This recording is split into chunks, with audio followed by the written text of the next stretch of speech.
पुंडलिक वरदे हरी विठ्ठल श्री ज्ञानदेव तुकाराम प्रभु रामचंद्र भगवान की जय पवन सुत हनुमान की जय।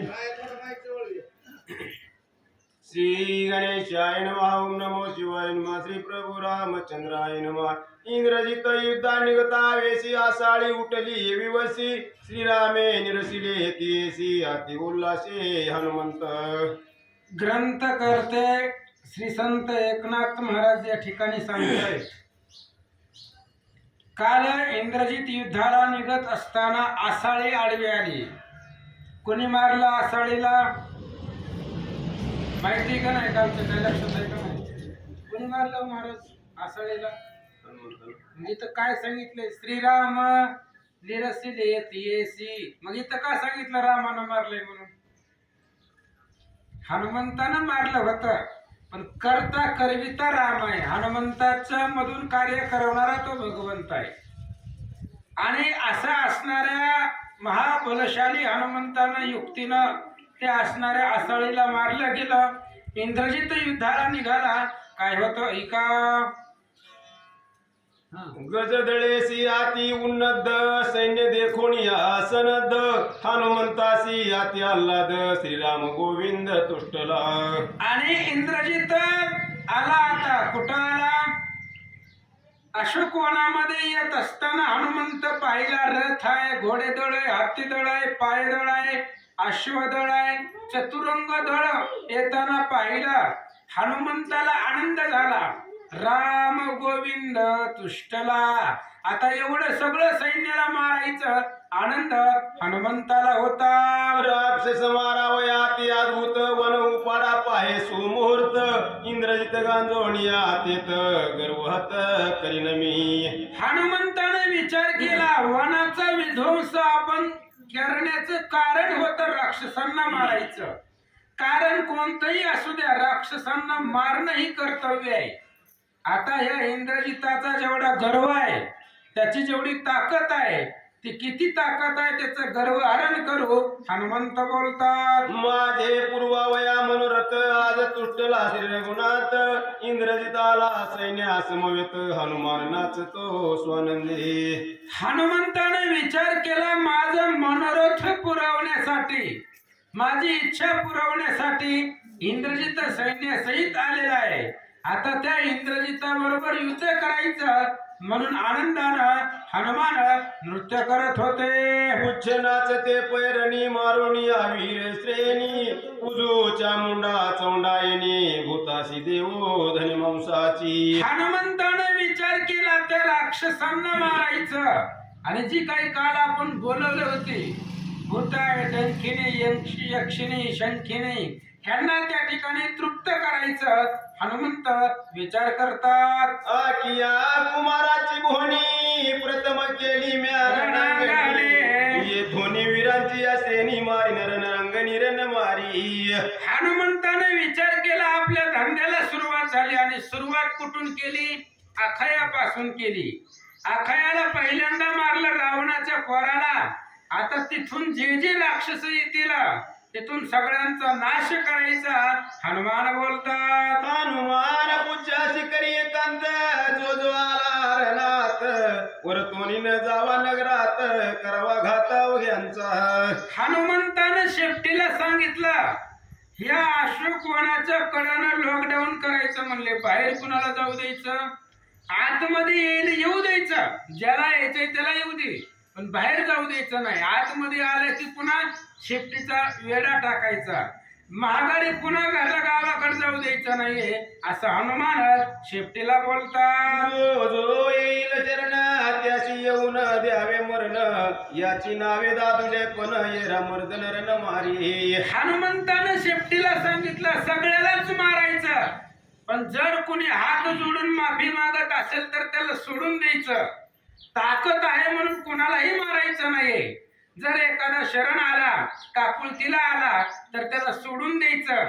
यालाच वीर शूराचं लक्षण याच्याकडेच असतात असं हनुमान बोलतात. उच्चा लिंगोनी पोटी हनुमंताची गोड गोष्टी उच्च कवळोनी सैन्यास कटी राक्षस कोटी मारीन. आणि हनुमंतानं शेपटीला आलिंगन दिलं, कवटाळलं आणि सांगितलं की आता सगळे राक्षस मारायचे, समसकट मारायचं.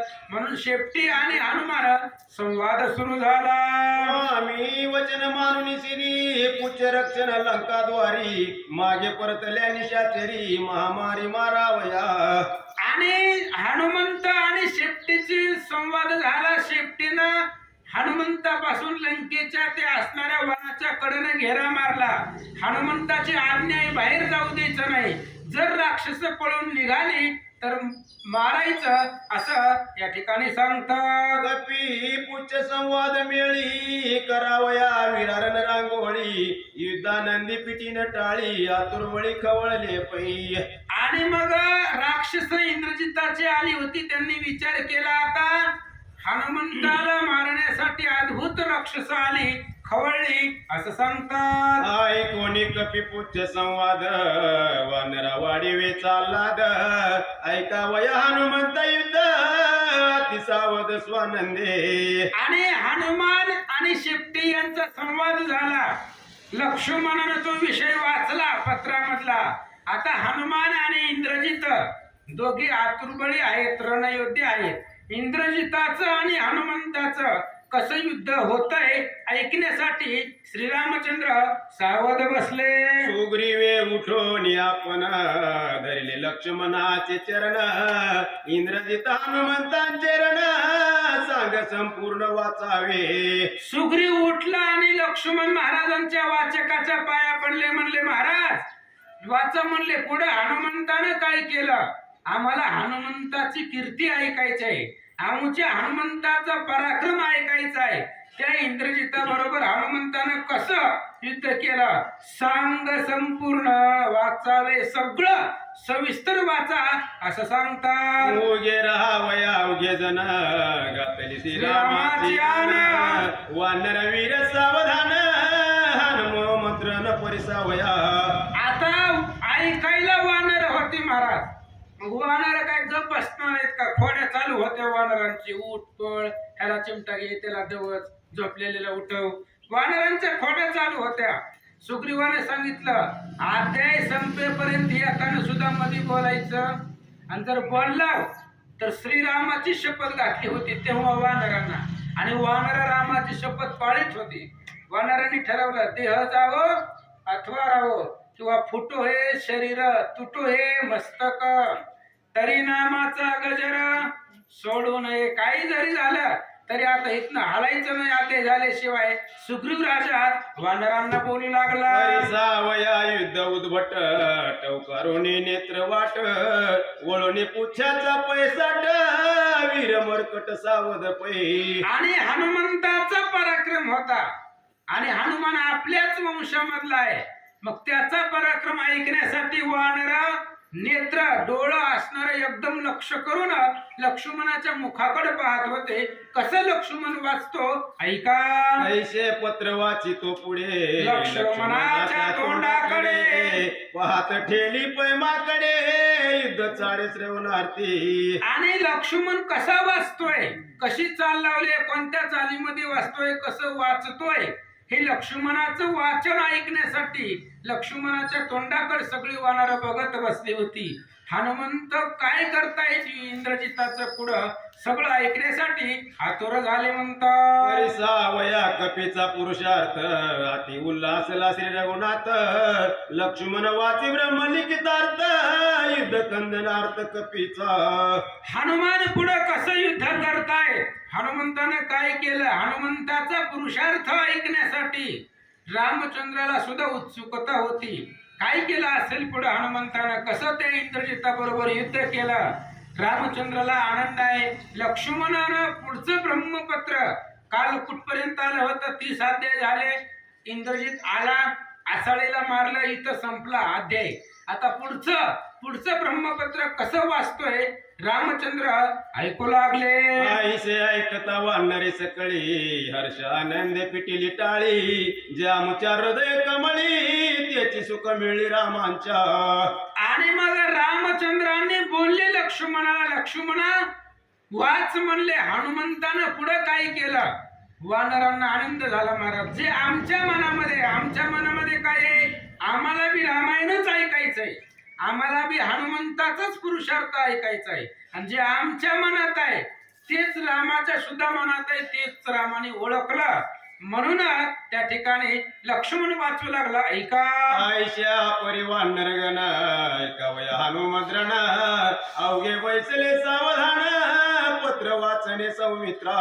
मग अशा पद्धतीने सगळी वानर शांत बसले, एकदम शांत. हनुमंताचा पुरुषार्थ पराक्रम ऐकायचा म्हणून त्या ठिकाणी बसले. लक्ष्मण वाचू लागले. ऐका आई कोणी आसाळीचा घात कोपे खवळला इंद्रजित कपीचा करावया घात रथ त्वरित प्रेरिला की. इंद्रजितानं ऐकलं काल हनुमंतानं आसाळीला मारलं. आसाळी इंद्रजिताची आत्या आहे, रावणाची बहीण होती. आत्या झाली ना, रावणाची बहीण होती. आणि त्या आसाळीला मारलं. त्याच्यामुळे इंद्रजिताला राग आला, आमच्या आत्याला मारतो काय म्हणले. बर मग ते हनुमंताचा वध करण्यासाठी इंद्रजित रागवला. काय करतो ऐका. तडक फुटला ती दुर्धर निशाणी भेरी श्रंगाकार इंद्रजिताला गडगजर तुरे वाजता ती. आणि ते असणारा इंद्रजित हनुमंता बरोबर युद्ध करण्यासाठी निघाला. अनेक प्रकारचे ते वाजवले गेले. चतुरंग दळ सोबत घेऊन आला होता असं सांगतात. एकले एक पैवानर त्यावर येता संख्ये वीर चळे कापती महाशूर दुर्धर भार कपीचा. आणि एकटा एक वानर आहे महाराज, नाही साह्य ना संगाती. एकाला त्रिगुणिया मारुती, एकटा हनुमान आहे. हनुमंतानं दुसरं सोबत आणलं नव्हतं भ्या वाटतोय म्हणून. एकटा असणार हनुमान. आणि त्या हनुमंता बरोबर एवढी कोट्यावधी राक्षस युद्ध करायला जात असताना राक्षस घाबरत होती महाराज. वानर आहे ते, कधी काय करील सांगता येत नाहीये असं सांगतात. जानोनी सैन्याचा वृत्तांत इंग्रजी रथ प्रेरिला त्वरित पुढे लक्ष्मणी हनुमंत वर्ष तपयाला. इंद्रजितानं सैन्याला आज्ञा केली, म्हणले जावा वानराला पकडा. एक राक्षस पुढे जाईना महाराज. त्यांना माहित आहे हनुमंताचा मार कसा आहे, कोणीच पुढे जात नाही.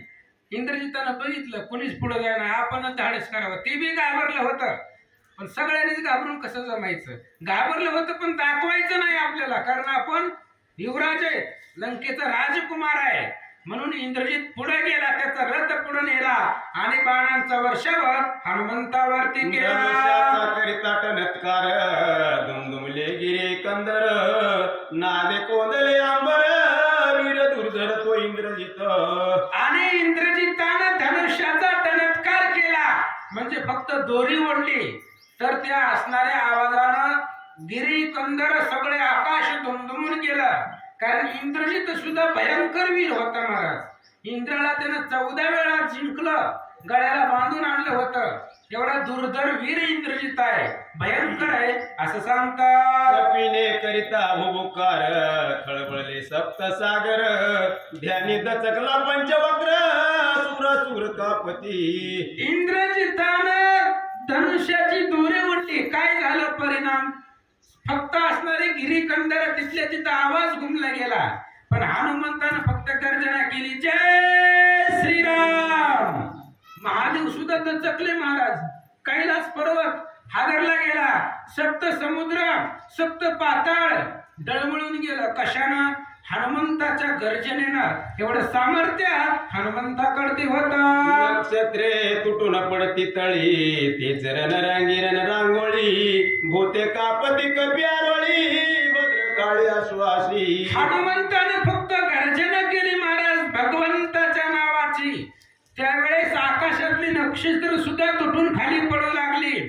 सागर खळबळले, आकाशामध्ये नाग घुमू लागला. चराचर भूते सगळी आकांत झाला असं सांगतात. याची आरण मारात अति कृपाळू हनुमंत मेद मासे करे तृप्त भय निश्चित तुम्हा नाही. आणि ज्या वेळेस सगळी भूत घाबरली त्यावेळेस सांगितलं म्हणले हनुमान कृपाळू आहे, हनुमान कोणालाही मारित नाही, जी रामाचं भजन करत नाही त्यालाच मारते, बाकी कोणाला हात लावित नाही म्हणले.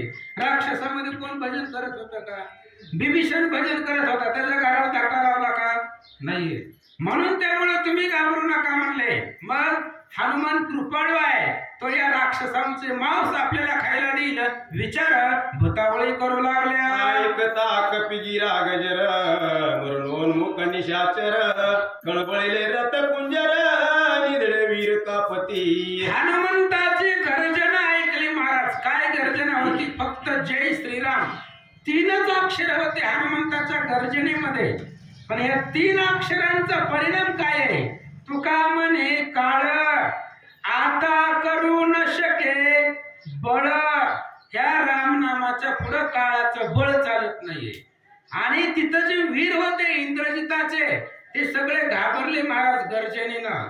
निधडे वीर जे बलवान वीर होते ते सुद्धा घाबरले असं सांगतात. इंद्रजिते युद्धाच्या कडाडी रथ प्रेरीला लवड सवडी कपी पुच्छाची उभवणी गुडी नाच्या वडी रण मारा. इंद्रजितानं रथ आपला पुढे नेला हनुमंताच्या समोर. हनुमंतानं आपली शक्ती माथ्यावरती उभा केली आणि त्या ठिकाणी कसे युद्ध होतं दोघांचं ऐका. एक रावण राजकुमार तुझ्या रामदूत वानर ये रे राक्षसी राक्षयंद्र तुझ्या कपिंद्र कपी कुळी. एक राजा रावणाचा मुलगा आहे आणि दुसरा रामाचा दूत आहे. एक राजवाड्यामध्ये राहणार आहे आणि दुसरा वनामध्ये राहणार आहे. आणि एक राक्षसांचे राजा आहे, राक्षसांच्या कुळामधला आहे, एक वानरांच्या कुळामधला आहे असं सांगतात. दोघेही वीर अति प्रबळ समान बळ समान शिळ दोघे संग्राम कुशळ दोघे चपळ रण मारा. दोघही बलवान आहेत महाराज. युद्धाच्या ठिकाणी समान आहे. हनुमंताकडेही ताकद आहे, इंद्रजिताकडे सुद्धा ताकद आहे. अफाट बळ दोघांकडे आहे, समानतेचे युद्ध आहेत असं सांगतात. दोघे भिडता महावीर बाहू आले सुरवर सिद्ध गंधर्व विद्याधर नाग किन्नर ऋषी पाहती. इंद्रजिताचं आणि हनुमंताचं युद्ध चालू आहे आणि ते युद्ध पाहायला सगळे आले होते महाराज. देव दानव गण गंधर्व यक्ष किन्नर सूर आसूर मानव सगळे त्या ठिकाणी या दोघांचं युद्ध पाहण्यासाठी आकाशामध्ये विमानाची दाटी झाली असं सांगतात. सावित्री सहित चतुर्मुख उमे सहित पंचमुख शक्ती सहित षण्मुख आला देव मुख्य हवे वाट. आणि मग हनुमंताचं युद्ध आहे, हनुमंताचा पराक्रम आहे. आणि हनुमंताचा पराक्रम पाहिला ब्रह्मदेव निघाले. ब्रह्मदेवाने विचार केला कार्यक्रमाला एकट्याने जायचं नसते, मग बायकोला सोबत घेतलं, सावित्रीला सोबत घेतला, महादेवानं पार्वतीला सोबत घेतलं आणि आपापल्या पत्नीला घेऊन युद्ध पाहण्यासाठी आले म्हणतात. शची सहित सुरेंद्र विकटे सहित वीरभद्र सिद्धी बुद्धीशी गणेंद्र युती कपिंद्र पाहू आले. हनुमंत कसं युद्ध करतोय महाराज पाहण्यासाठी सगळे आले होते. 33 कोटी देवाचा राजा इंद्राने विचार केला, म्हणले चला हनुमान युद्ध करायला आहे. म्हणून सचीला त्याच्या पत्नीला बरोबर घेतलं, इंद्र निघाला. वीरभद्रानं आपल्या पत्नीला बरोबर घेतलं, निघाला. गणपती बाप्पा सुद्धा म्हणले चला बजरंग बलीचं युद्ध पाहायला. त्याच्या पत्नी होते सिद्धी बुद्धी, त्यांनाही बरोबर घेतलं आणि गणपती बाप्पा सुद्धा युद्ध पाहण्यासाठी आले म्हणतात. दोघे खवळले महावीर काळकृतांताती दुर्धर दोघे जैसे काळाग्निरुद्र युद्ध सत्वर मिसळले ते. दोघं होते, दोघांचं युद्ध चालू आहे. फक्त इंद्रजित आणि हनुमान ह्या दोघांच्या युद्धामध्ये काळाग्नी सारखे दोघे दिसत होते. दोघे महावीर होते, बलाटे होते असं सांगतात. एक त्रिपुर एक शंकर एक मदन एक शंभर अनिरुद्ध बाणासुर देवी शुकर हिरण्याक्ष. आणि मग त्या असणाऱ्या दोघ जण कसे दिसत होते. दोघ जण युद्धाला आले होते, इंद्रजित आणि हनुमान. पण दिसताना कसे दिसत होते? एक त्रिपुर नावाचा राक्षस असावा आणि एक महादेव असावा, एक बाणासुर असावा, एक अनिरुद्ध असावा, एक शंभर नावाचा दैत्य असावा, एक मदन असावा. तशा पद्धतीनं इंद्रजित आणि हनुमान दिसत होते. एक गज एक केसरी, एक सर्प एक सर्पारी, व्रत आणि वज्रधारी ऐशा परीचे मिसळले. किंवा एक सिंह असावा आणि एक हत्ती असावा, एक साप असावा, गरुड असावा. तशा पद्धतीने इंद्रजित आणि हनुमान दिसत होते. एक म्हणतात मरु एक मुरारी, एक त्रिपुर एक त्रिपुरारी, सहस्रबाहु वज्रधारी, जे विनधारी हिरण्यकश्यपूसी. आणि मग त्या ठिकाणी असणारा एक त्रिपुर नावाचा राक्षस असावा आणि दुसरे महादेव असावे. पुन्हा त्या ठिकाणी असणारा हिरण्यक्ष हिरण्यकश्यपू. जसं पाठीमागं ज्यांचं युद्ध झालं बलाढ्य लोकांचं, त्यांची उपमेच्या पद्धतीनं ही दोघं दिसत होते. म्हणतात एकासी रथाची रथगती, दुजी आणि निज पुच्छ सारथी, दोघे भिडती वीर्यार्थी रणयुत्पत्ती महामारी. एकाला रथाची रथगती होती. इंद्रजित रथाच्या भरोश्यावरती युद्ध करत होता आणि हनुमान शेपटीच्या जीवावर युद्ध करत होता. हनुमंताला साह्य शेपटी होती आणि इंद्रजित युद्धात रथाच्या जीवावर युद्ध करत होता. एका क्षण एक भिडती भूतळी, क्षण एक भिडती नवमंडळी, क्षण एक भिडती समुद्र जळी, कुळाचळी पै दोघे. आणि दोघं बलवान होती. भयंकर युद्ध चालू होतं. क्षणामध्ये जमिनीवरती दिसायचे, क्षणामध्ये आकाशामध्ये दिसायचे, क्षणामध्ये पाण्यामध्ये दिसायचे. म्हणजे अतर्क्य युद्ध करत असताना त्यांचं तर्क करावला जात नव्हता. डोळ्याची पापणी लवेपर्यंत जागा बदलत होते. एवढं अतर्क्य गतीने युद्ध दोघांचं चालू होतं. जैसी इंद्रजिताची पैगती, त्याहुनी सवेग हनुमंती, न चले शक्ती ना छळ न युक्ती, रणी मारुती न आटोपे. इंद्रजिताकडे जेवढ्या गती होती त्याच्यापेक्षा दुप्पट गती हनुमंताकडे होती. आणि इंद्रजिताचं कसं आहे, जर ऐकलं तर युद्ध करायचं, नाही ऐकलं तर छळण करायचं, कपट करायचं. पण छळण कपट हनुमंताबरोबर चालत नव्हतं. प्रयत्न करत होता तो, पण चालत नव्हतं. त्यामुळे इंद्रजित घाबरला. इंद्रजित म्हणे दुर्धर घात, हनुमान विटावे फळे खात. काका पिटोनी गुलकावित, मग दावी तो अंगोठा. इंद्रजिताने विचार केला, मी एवढे दुर्धर अशा प्रकारचे बाण मारतोय, ज्या शस्त्रांचा आघात लागल्यावर जीव जावा असे दारुण शस्त्र सोडतोय, आणि वानर झाडाचं फळ खात त्या शस्त्राचं निवारण करायले आणि आम्हालाच वाकडं दाखवायले असा विचार इंद्रजित करू लागला. इंद्रजित खवळो निरनी, वर्षलाशे दुर्धर बाणी, हनुमान वर्षला पाशानी, रणांगणी गरजोनी. इंद्रजिताला राग आला. भयंकर दुर्धर अशा प्रकारचे असंख्य बाणांचा वर्षाव इंद्रजितानं हनुमंतावरती केला. हनुमंतानं त्याच वनामधली दगडं घेतली पाशानं आणि ती दगडं इंद्रजितावरती सोडली असं सांगतात. बाणी पाशान करीतो कुट, पाशानी बाण होती पीठ, दोघा जना समसकट, कडकडाट युद्धाचा.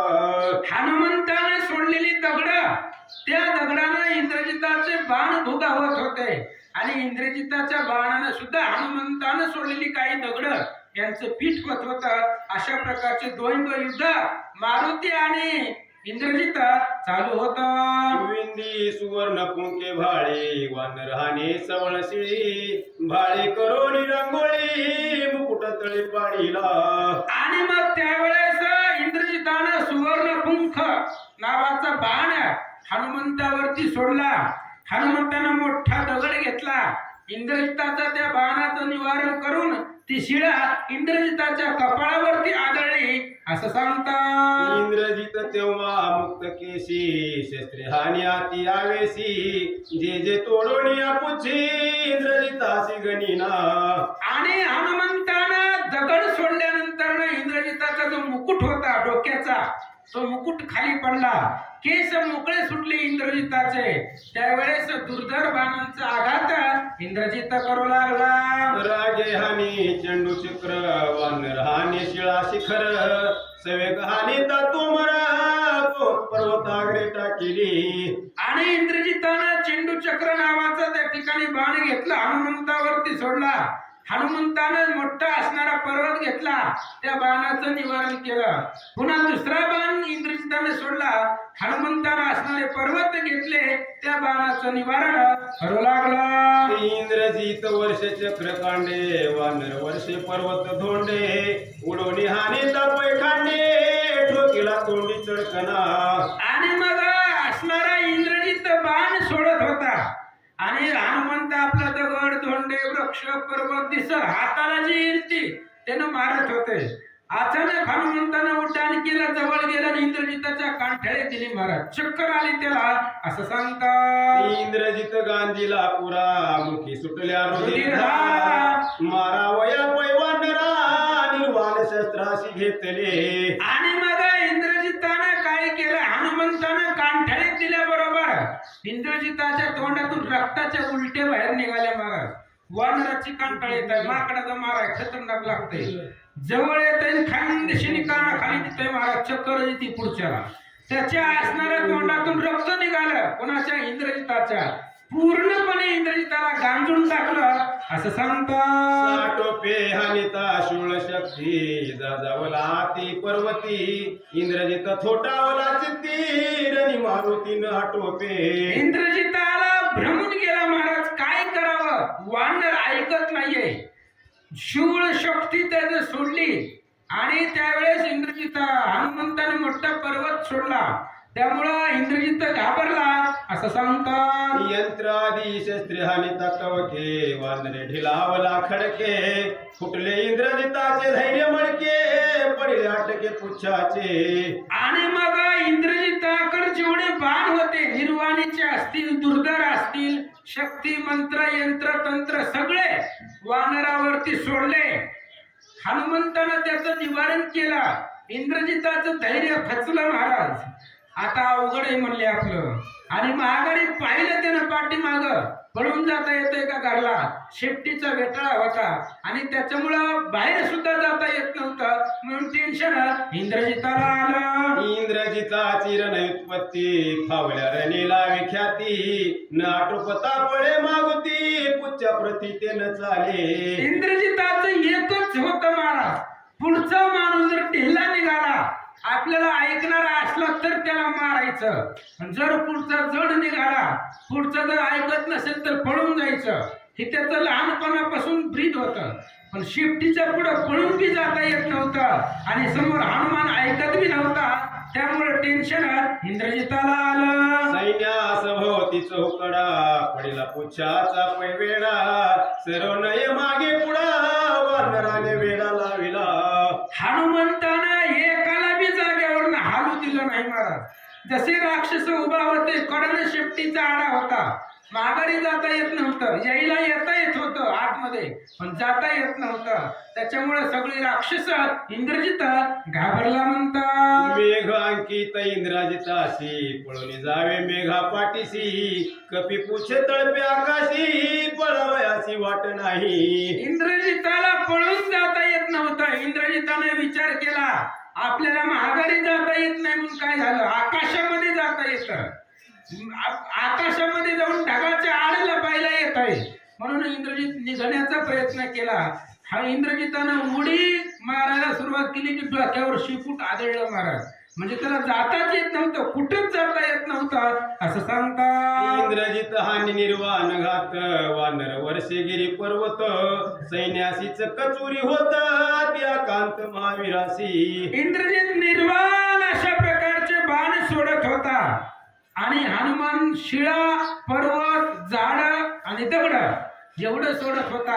आणि एका दगडाखाली, आणि दगड काय बारकी होती काय, चेंडू एवढे, पंचक्रोश शिळा पाच गावं सामावतील एवढी मोठी मोठी दगडं हनुमंतानं सोडली होती आणि त्या दगडाच्या वजाखाली बाकीची राक्षस मरत होती असं सांगतात. बोंब सुटली सैन्यात इंद्रजित मेला किंवा जित वानरे केला पर्वत घात रणिहुंबती राक्षस. हनुमंतानं मोठा पर्वत सोडला महाराज इंद्रजिताच्या अंगावरती.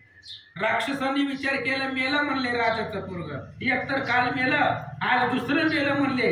मेलंय का जिवंत आहे काय माहिती एवढ्या मोठ्या पर्वताखाली काय करतंय काय माहिती असा विचार राक्षस करू लागले. वानर न धरवे बळे जरी धरावा कपट मेळे कपट निर्दळीला मुळे गोळांगुळे लाजविले. राक्षसांनी विचार केला वानर ऐकत नाही वानरा पुढे बळ चालत नाही आपल्या शक्तीनं आपल्याला वानराला धरता येत नाही मग कपट करावं पण शेपटी पुढे कपट बी चालत नाही पळून बी जाता येत नाही काय करावं राक्षस बोलतात. कपिन आटोपे शस्त्र घाती अस्त्रे शस्त्रे धाके गळती रणीन आकळे मारुती चिंतावरती इंद्रजित.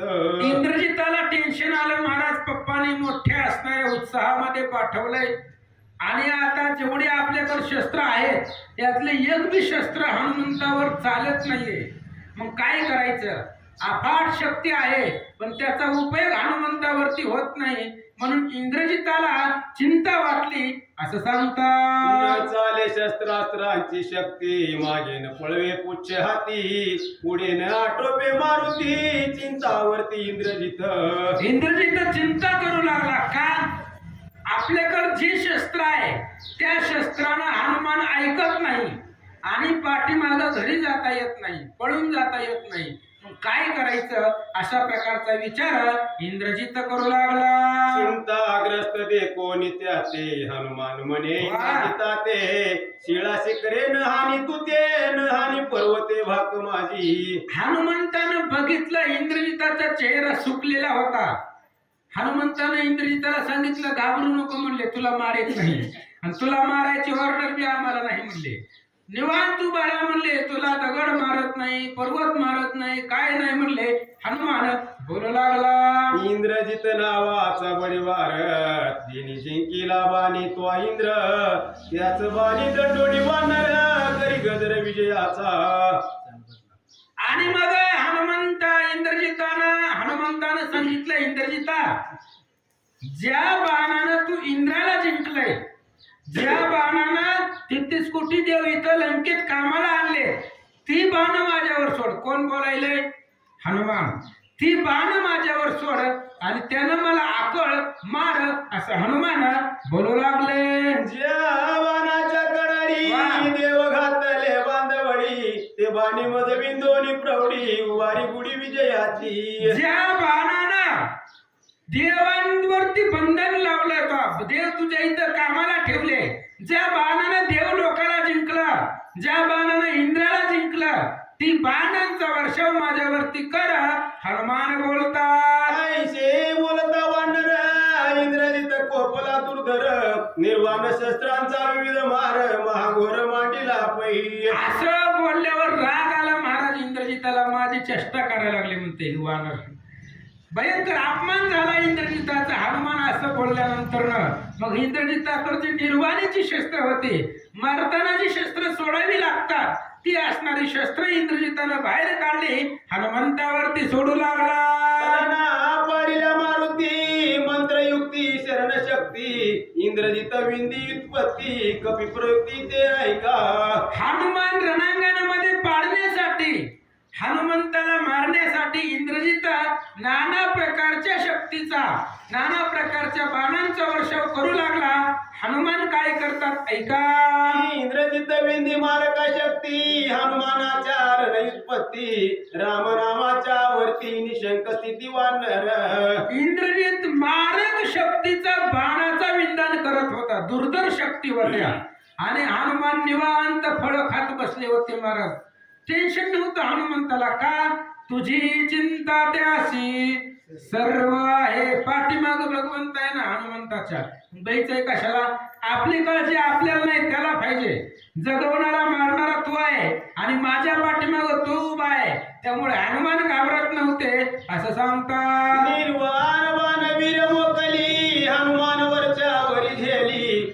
करुणी गटांगुळी दावी गोळांगुळ वाकुल्या पै. आणि इंद्रजित निर्वाणीचे बाण सोडत होता. हनुमान चेंडू झेलल्यासारखे बाण झेलत होते महाराज. काय सोडायचे तेवढे सोड. सगळे बाण हनुमंतानं जमा केले एकत्र. काय करतात ऐका. भडका उठवणी पोटी इंद्रजित वरचे बाण कोटी हनुमान सावधान दृष्टी शरवृष्टी झेली. आणि इंद्रजिताने कोट्यावधी बाण सोडले महाराज. आणि हनुमंतानं ते बाण वरच्यावर झेलले आणि जवळ आणून ठोले बनले. उपयोगाला येतील पुढं. म्हणून ते बाणाचा संग्रह इंद्रजिताच्या हनुमंतानं ठेवला असं सांगतात. त्याचे बाण हनुमान गगनी उसळून त्याचे निवाने त्या सची जाण रणकंदन मांडले की. हनुमंताकडे एक बी बाण नव्हता महाराज. ह्या इंद्रजितानं कोट्यवधी बाण हनुमंतावर सोडले होते. तेच बाण हनुमंतानं झेलले, आपल्याकडे ठेवून घेतले, आकाशामध्ये उसळलं आणि त्याचेच बाण त्याच्यावर सोडू लागले असं सांगतात. करिता बाण संपात इंद्रजित कसा विष होत सैन्य पडिले भौत झाले विपरीत संग्रामी.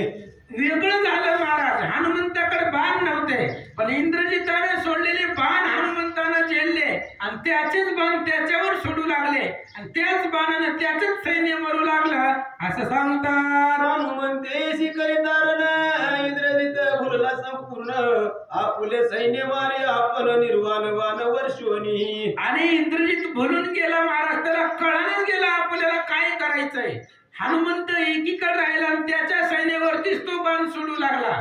त्याला चक्कर आल्यासारखी झाली. नेमकं काय करायला काय लक्षात येणार असं सांगतात. धनुष्य बाण कपिपाशी हे सामुग्री नाही त्यासी आली असे भुली इंद्रजितासी निज सैन्यासी मारी तो. राक्षसाने विचार केला महाराज, बाण आपल्या अंगावरती येत आहे, मग धनुष्य बाण वानरापाशी नाही, हनुमंताकडे धनुष्य बाण नाही, मग ही बाण आपल्याला कोण मारायलंय. ही इंद्रजिताचीच बाण आहे आणि आपल्या अंगावरती लागायले. इंद्रजितच वेडा झालाय असं राक्षस बोलू लागले. माझे निर्वाणीचे बाण वानरे कवळोनी संपूर्ण आमच्या बाणी आम्हासी जाण रणकंदन मांडिले. इंद्रजिताने विचार केला, मी निर्वाणीचं बाण सोडले आणि ते बाण हनुमंतानं झेलले आणि तीच बाण आमचीच बाण घेऊन आम्हालाच मारायला लागला असं इंद्रजित बोलू लागला. माझे सुटली अशर भेन पळती सुरासुर निशंक निद्रा हा वानर बाण समग्र झेलिले. इंद्रजिताने विचार केला, माझा एक बाण जर सुटला तर निधडे वीर पळून जात आहे आणि या वानरानं निशंक मनामध्ये भीती नाही, माझे बाण झेलले. बर झेलले ते झेलले, आमचेच बाण आहे आणि आमच्याच राक्षसांना मारू लागला असा विचार इंद्रजित करू लागला.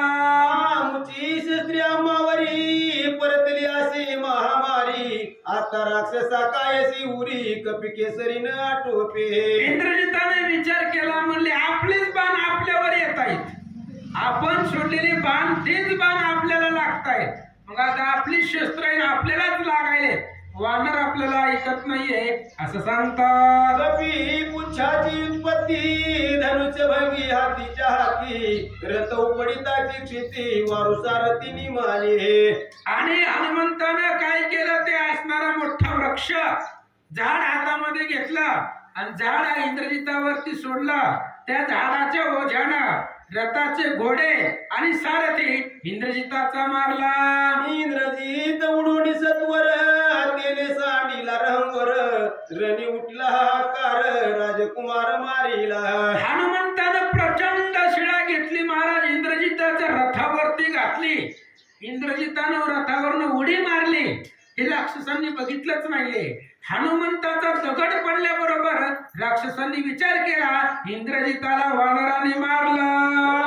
नामाच्या निजशक्ती निधळणी शंख मारुती इंद्रजितासी लाविली ख्याती केला विरची रणरंगी. आणि इंद्रजिताला विरत केला, इंद्रजिताचं सैन्य मारला, इंद्रजिताचा सारथी मारला, इंद्रजिताच्या रथाचा भुगा केला. एवढी ताकद हनुमंताकडे होती, पण कुठून आली? रामनामाच्या निज शक्ती. रामनामाकडे ताकद आहे आणि त्या रामनामाच्या ताकदीनं इंद्रजिताला विरती केलं असं सांगतात. मंत्र शक्ती युक्त रणी वानरे ते केले व्यर्थ मारीला सारथी भंगीला रथ त्याने धाकतो इंद्रजित.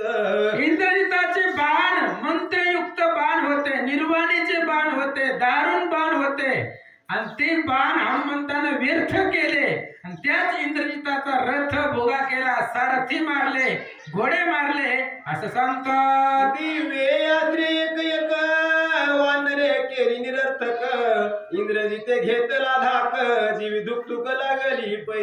इंद्रजितानं धाक घेतला, महाराज जगत नाही म्हणले. आता माघारी लंकेला जाण्याची गॅरंटी नाहीये.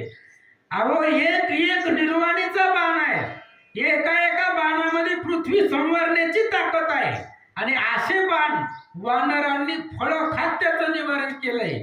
अशा प्रकारचे सगळे बाण व्यर्थ केले. आता वानर आपल्याला ऐकत नाहीये. इंद्रजित विचार करू लागला.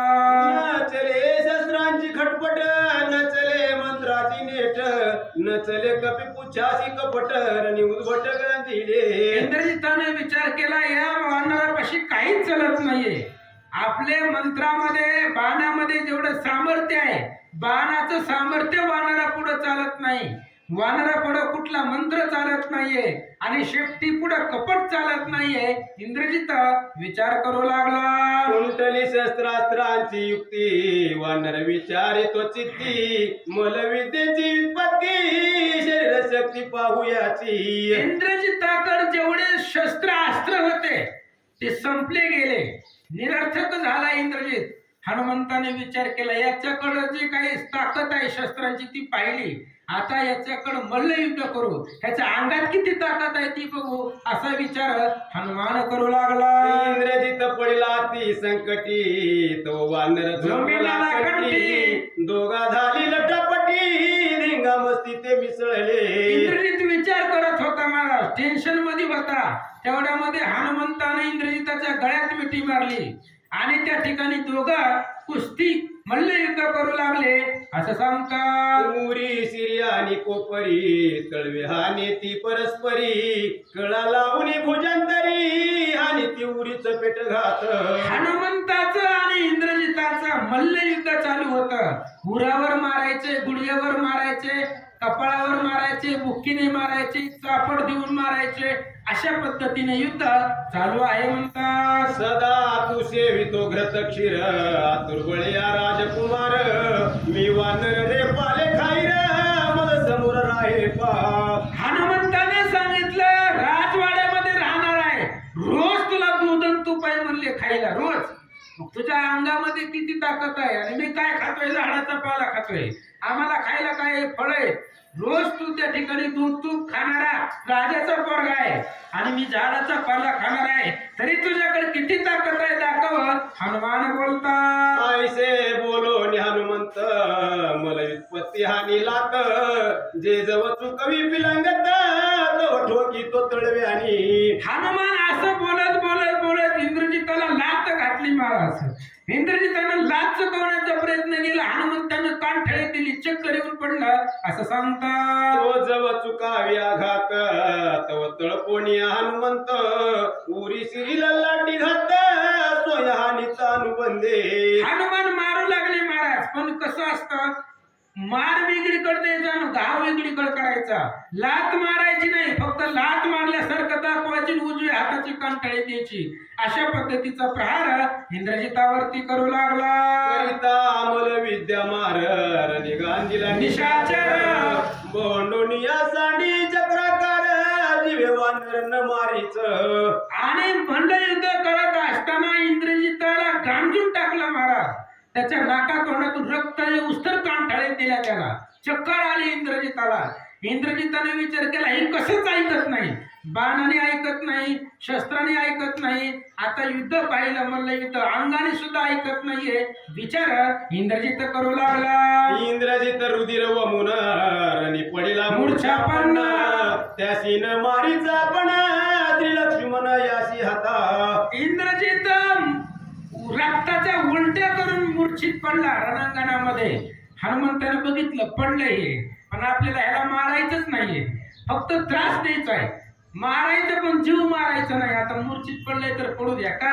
श्री लक्ष्मण यासी हंता, त्याला मारणारा लक्ष्मण आहे म्हणून हनुमंताने सोडलं असं सांगतात.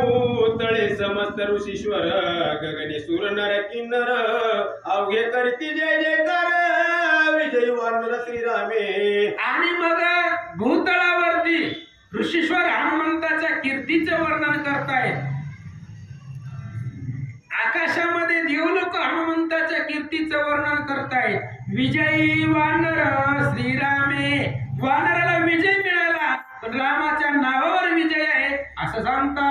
करणी इंद्रजित मूर्छापन्न स्वय होणी सावधान अतिशय लज्जायमान अति उद्विग्न इंद्रजित.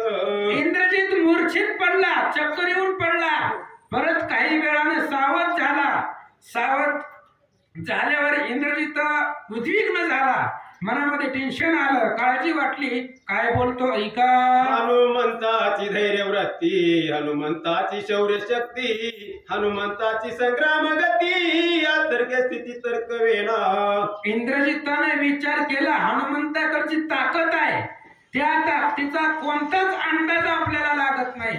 हनुमंताचे धैर्य, वीर्य, कीर्ती, शौर्य, गांभीर्य ह्याचा तर्क करवला जात नाहीये. इंद्रजित बोलू लागला. रणी इंद्र हाते जिंकून पावलो इंद्रजिताभिधान वानरेशी करे तारण तरणा समान मज केले. इंद्रजित विचार करू लागला, इंद्राला जिंकलोय म्या, इंद्राला. आणि इथं एक वानर ऐकत नाहीये. इंद्राला मी जिंकलोय पण वानरा बरोबर युद्ध करताना ह्या वानराने मला गवताप्रमाणे केलं असं सांगतात. मी एक गाडावीर सृष्टी ऐसा फुगारा होता पोटी कपी पुच्छ पूर्वनी पाटी तृणासाठी मज केले. इंद्रजिताने विचार केला महाराज मीच या जगामध्ये बलवान आहे. 33 कोटी देव आपण कामाला ठेवले म्हणजे मी बलवान आहे. अफाट शक्ती माझ्याकडे आहे. ऐसा फुगारा होता पोटी असं मला वाटत होता पण ह्या वानरानं माझी सगळी जिरवली.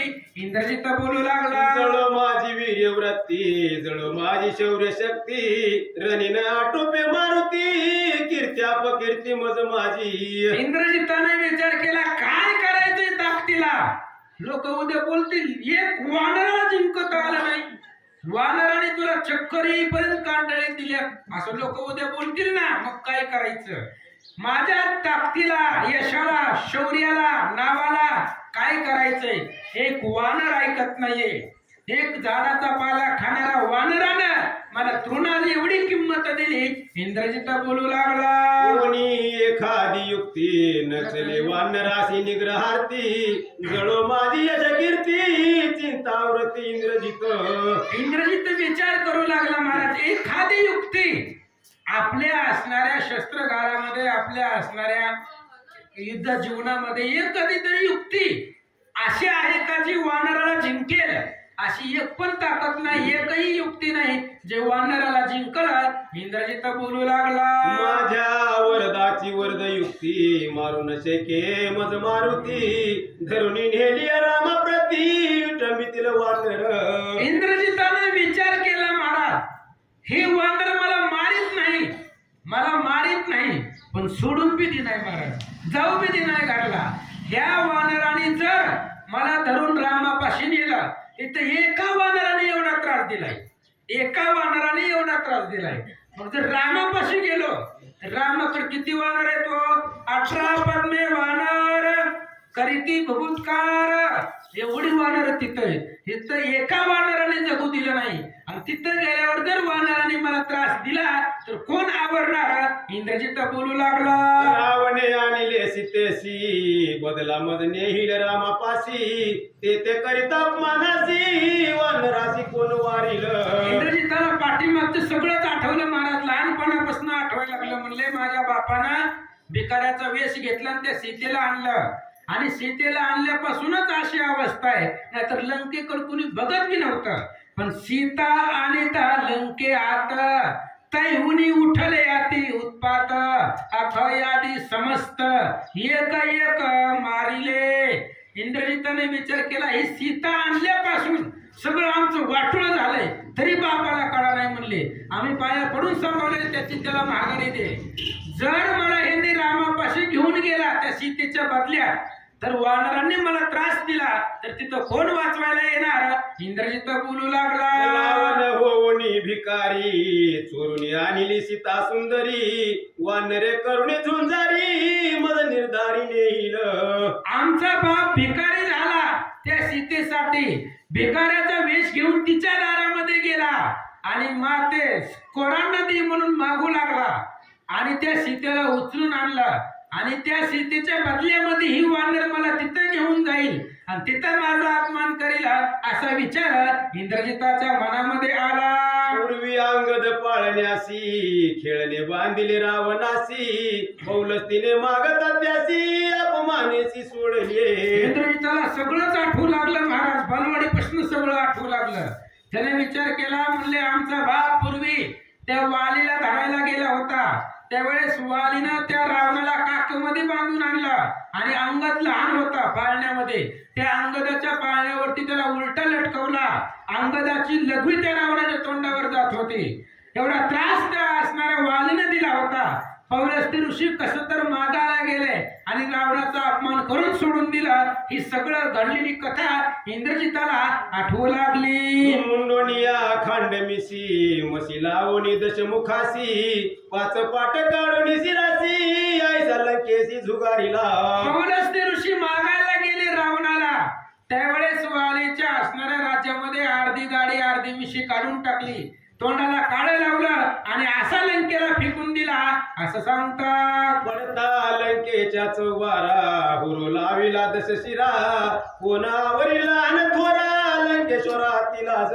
आणि रावण लंकेमध्ये पडल्यावर लहान लहान लेकरं रावणाची टिंगल करत होती, रावणाची चेष्टा करत होती. लहान लहान लंकेतली लेकरं रावणावरती हसत होती. त्यावेळेस रावणाला लाज वाटली होती आणि तीच अवस्था माझी हनुमंत करणार आहे असा विचार इंद्रजित करू लागला. मज धरोनी नेल्या पाठी माझी होईल ऐशीच गोष्टी वानरन आटोपे जगजेटी पुच्छ पाठी पुरविली. आणि इंद्रजिताने विचार केला मला जर हनुमान तिथं घेऊन गेला कुठं रामाकडं तर माझी सुद्धा अशीच अवस्था होणार आहे. मला सोडवायची तर कोण येणार आहे? हो तिथं अशोक वनात कोणी नाही सोडवायला, मग रामापाशी कोण येणार आहे? विचार इंद्रजित करू लागला. पुच्छे बांधोनी तत्वता मज हनुमंते धरोनी नेता धावण्या कोणी नाही सर्वता परम चिंता इंद्रजितासी. इंद्रजिताला चिंता वाटली महाराज. समजा या हनुमंताने जर मला शेपटीमध्ये बांधलं आणि रामाकडे घेऊन गेला तर मला वाचवायला लंकेतलं कोण येणार आहे? कोण मला वाचवायला येणार आहे? कुणीच येणार नाहीये. म्हणून विचार इंद्रजित करू लागला.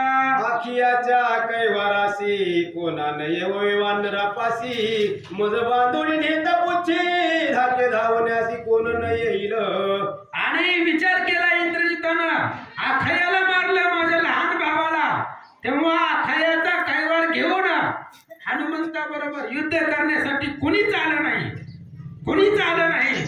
मग आता मला सोडवायला मला वाचवायला कोण येणार असा विचार करू लागला. ऐसा धाक घेऊनी पोटी रणी वानरा देऊन पाठी इंद्रजित पळे उठा उठी पुच्छासाठी धाकोनी. आणि अशा प्रकारचा विचार इंद्रजिताने केला म्हणले आता पळून जावं लागतंय. पळून जाण्याशिवाय आता पर्याय नाहीये. वानर जगू देत नाही, मरू देत नाही, जाऊ देत नाही. म्हणून आता पळून जाण्याचा विचार इंद्रजित करू लागला. पळता न पळवे पुढे पडले पुच्छाचे बिरडे तेथील विवरा माझी दडे बहुमाकडे गांधिले. आणि इंद्रजिताने विचार केला पळून जाता येत नाही, शेपटी जाऊ देत नाही. मग काय केलं? बापाने एक युक्ती केली होती. त्या अशोकवनामध्ये गुप्त विवर होतं. रावणाने सांगितलं होतं कधी संकट आलं तर तिथं जाऊन लपायचं. म्हणून आता इंद्रजिताने विचार केला या वनाच्या बाहेर जाता येत नाही, पण याच अशोक वनामध्ये गुप्त स्थान आहे आणि त्या असणाऱ्या बिळामध्ये जाऊन इंद्रजित लपला. दुस्तर धाक घेऊनी मनी गुप्त विवर अशोक वनी इंद्रजित तेथे गेला पळूनी आती दडोनी राहिला. आणि त्या अशोक वनामध्ये गुप्त असणारं विवर होतं आणि ती फक्त इंद्रजिताला माहिती होतं. म्हणून ज्यावेळेस वानर ऐकत नाही त्यावेळेस इंद्रजित घाबरला आणि त्या अशोक वनामधले विवरामध्ये जाऊन लपला. लागू नये पळत्या पाठी हे तंत्र स्वधर्म युद्ध गोष्टी इंद्रजिता मारणे नाही पोटी या लागी पाठी न लागेची. इंद्रजित पळून गेला महाराज. पळून जाताना हनुमंतानं बघितलं नसेल का? हनुमंतानं बघितलं नसेल का त्याला पळून जाताना? बघितलं होतं, पण दोन गोष्टी होत्या हनुमंतासमोर. एक तर ही पळून चाललंय आणि लागू नये पळत्या पाठी, पळणाऱ्याच्या पाठीमागं लागायचं नाही, स्वधर्म आहे. आणि दुसरं, आपल्याला काही जरी केलं तरी ह्याला मारायचं नाही. आणि इंद्रजिता मारणे नाही पोटी, ह्याला मारायचंच नाही, मग मागं कशाला लागायचंय?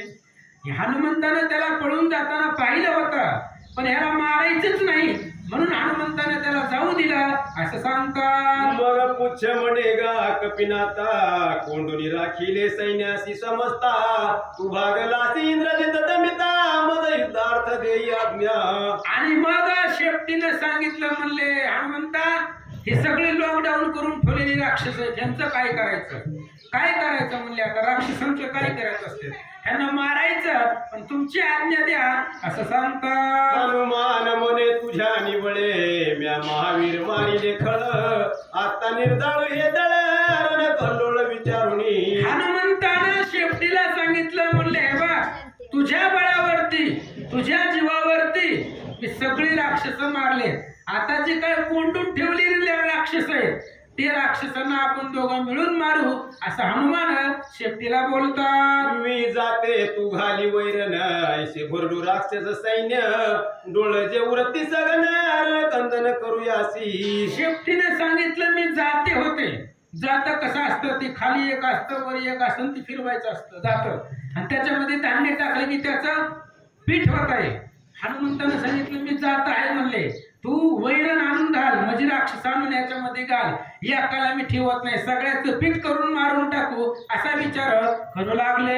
केला वया सैन्य संहार कपी पुच्छासी करोनी विचार मग दिदला हुकार राक्षस भार खवळला. आणि मग अशा प्रकारे सैन्याचा संहार केला. आणि सैन्याचा संहार करून मग आता बाकीच्या राक्षसांना मारण्यासाठी ते असणारा विचार हनुमान आणि शेपटी कसं युद्ध करतात. महाराज सांग.